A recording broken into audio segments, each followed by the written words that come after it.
ஓம் நமோ நாராயணாய நமக. கிருஷ்ணாய வாசுதேவாய தேவகி நந்தனாய சனந்த கோபகுமாராய கோவிந்தாய நமோ நமக. நான் பாலகோபாலா பக்தி லதா பேசுகிறேன். அனைவரும் சப்ஸ்கிரைப் பண்ணுமாறு வேண்டிக் கொள்கிறேன். யாருக்காக? கிருஷ்ணனுடைய அருளை பெறுவதற்காக. இன்றைக்கி மோட்டிவேஷன் என்ன அப்படின்னு பார்த்தீங்கன்னா, இந்த சுயமரியாதையாக வாழணும்னா 7 ரகசிய வழிகள். ஏன்னா இப்போ நான்லாம் எல்லாருக்குமே விட்டு கொடுத்து வாழ்வேன். ஆனால் எல்லாருக்கும் நல்லது சொல்வேன். நல்லது சொல்லும்போது அவங்க மிஸ் அண்டர்ஸ்டாண்டிங் பண்ணிப்பாங்க. அப்படி அவங்க பண்ணிக்கிறாங்க. அப்படி பண்ணிக்கும் போது நம்ம ஏன் அந்த வார்த்தையை நம்ம சொன்னோமா? நம்ம நல்ல மனசோட தானே சொன்னோம். அவங்க ஏன் நம்மளை மிஸ் அண்டர்ஸ்டாண்ட் பண்ணிவிட்டு நம்மள்ட்ட பேசாமல் இருப்பாங்க. அதை பற்றி நம்ம கவலைப்படாமல் இருப்பதற்கு எப்படி?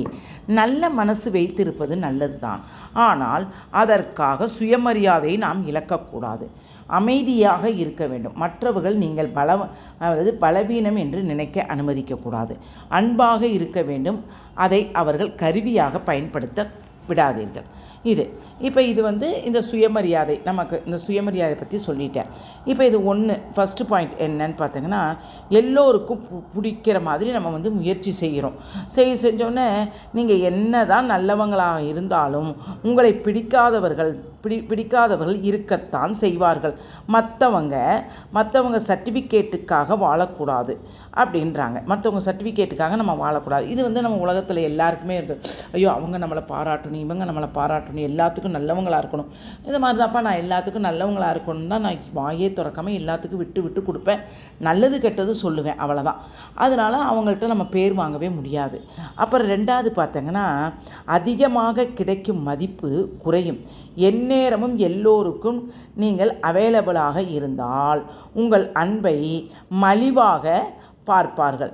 தேவைப்படும் இடத்திலே மட்டும் உங்கள் இடத்தை கொடுங்கள். அதாவது என்னென்னா, இப்போ நாங்களாம் ஒரு 60 வயசு ஆகிடுச்சு, ஒரு ரிட்டையர் ஆகிட்டுன்னு நிறைய பேர் கேட்பாங்க, நீங்கள் என்ன 2 பிள்ளைங்களே கல்யாணம் பண்ணி கொடுத்துட்டாங்க, நீங்கள் ஃப்ரீ தானே, நீங்கள் இதை செய்யக்கூடாதா, அதை செய்யக்கூடாதா, எங்களுக்கு ஹெல்ப் பண்ணக்கூடாதா, எங்கள் பிள்ளைங்களை பார்த்துக்கக்கூடாதா அப்படின்னு நிறையா பேர் சொல்லுவாங்க. அதாவது பக்கத்தில் ஏதோ அக்கம் பக்கம் ஒரு சொந்தக்காரங்க.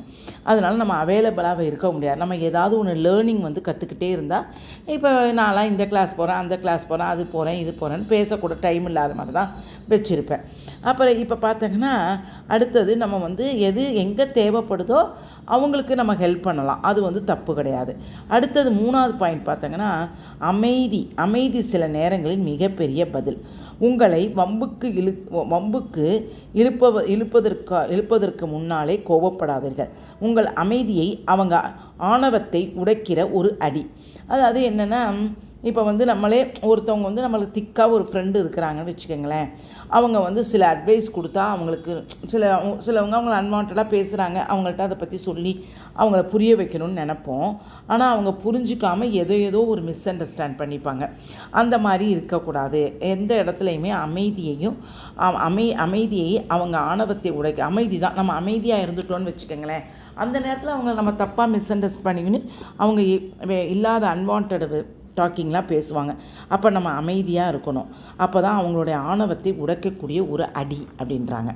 அடுத்தது 4வது பாயிண்ட் இப்போ என்னன்னு பார்த்தோன்னா, இல்லை என்று சொல்ல கற்றுக்கொள்ளணுமா.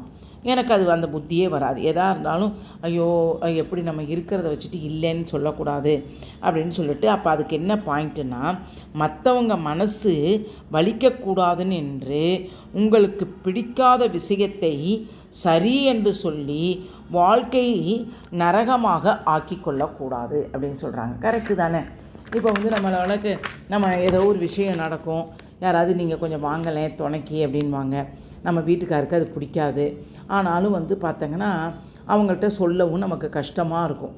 அப்போ என்ன சொல்கிறாங்க, அப்போ அந்த இடத்துல எனக்கு நேரம் இல்லை, அது இல்லை அப்படின்னு நீங்கள் ஈஸியாக சொல்லுங்கள் அப்படின்னு சொல்கிறாங்க. அடுத்தது 5வது பார்த்தீங்கன்னா, உணர்ச்சிகளை எல்லோரிடமும் காட்டாதீர்கள். உங்கள் பலவீனங்களை எல்லோரிடமும் கொட்டாதீர்கள். கஷ்டத்தை கேட்பவர்கள் நாளைக்கு நமக்கு ஆயுதமாக திரும்பும். கரெக்ட். இது எனக்கு இந்த பாயிண்ட் பிடிச்சிருந்தது. அதனால உங்களுக்கு சொல்லி டீட்டெயில் சொல்கிறேன். என்னென்னா பார்த்தீங்கன்னா உணர்ச்சிகளை வந்து நம்ம இப்போ நம்ம என்ன சொல்கிறோம், ஐயோ பாரு எனக்கு வந்து நான் இப்படி தான் சொன்னேன், அதுக்காக அவள் இப்படி சொல்லிட்டா இப்படி சொல்லிட்டா, எங்கள் குடும்பத்தை பிரச்சனை அப்படி இப்படின்னு நம்ம சொல்கிறோம்ல, அதெல்லாம் நம்ம சொல்லக்கூடாதுன்னு சொல்கிறாங்க. அதாவது சில நேரத்தில் வந்து ஐயோ அவங்களுக்கு இதே தான் ஏதாவது புலம்பிக்கிட்டே இருப்பாங்க அப்படின்னு சொல்லி நமக்கு நாளைக்கே நம்மள்கிட்ட திருப்பி விட்டுருவாங்க.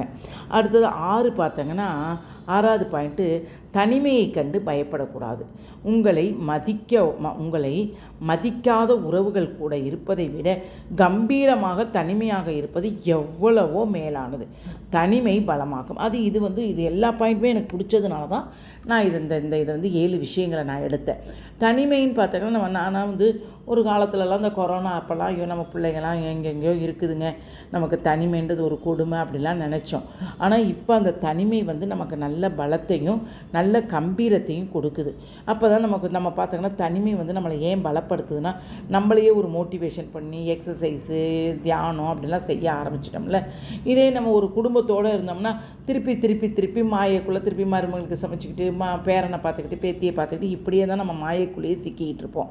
அதனால தான் தனிமையை கண்டு பயப்படாதுங்க, நிம்மதியாக இருங்க அப்படின்னு சொல்கிறாங்க. அடுத்தது 7வது பார்த்தோன்னா, உங்களை நீங்களே மதிக்க ஆரம்பிங்கள். கரெக்டு. நீங்களே உங்களை மதிக்கவில்லை என்றால் உறவும் உலகமும் மதிக்காது. நம் மதிப்பு நம்ம கையில் தான் இருக்கிறது. உங்களுடைய அன்பையும் மதிப்பையும் தகுதியானவர்களிடம் கொடுங்கள். யார் எப்படி இருந்தாலும் உங்கள் சுயமரியாதை மட்டும் இழக்கக்கூடாது. இது ரொம்ப நல்ல பாயிண்ட்டு. எல்லாமே நமக்கு தேவையான பாயிண்ட்டுகள். அதாவது என்னென்னா, நம்மளை வந்து ஃபஸ்ட்டு நம்மளே ஐயோ வாழவே பிடிக்கல, நம்ம மூஞ்சி மோரக்கட்டையும் பாரு, நான் கண்ணாடியில் சொல்லிட்டு எதுக்கு நீலாம் வாழணும் அப்படின்னு நம்ம சொல்லவே கூடாது. ஏன்னா நம்மளை ஃபஸ்ட்டு மதிக்க கற்றுப்போம். நான் எங்கள் சிஸ்டர்ஸ்க்கெல்லாம் சொல்லுவேன், முதல்ல நம்மளுக்கு பிடிக்கணும், அப்போ தான் அடுத்தவங்களுக்கு நம்மளை பிடிக்கும் அப்படின்னு நான் சொல்லுவேன்.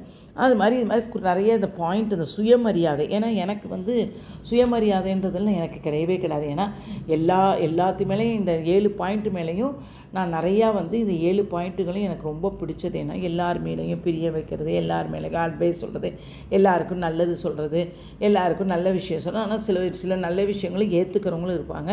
சிலவங்க ஒரு நல்ல விஷயங்களை தப்பாக மீன்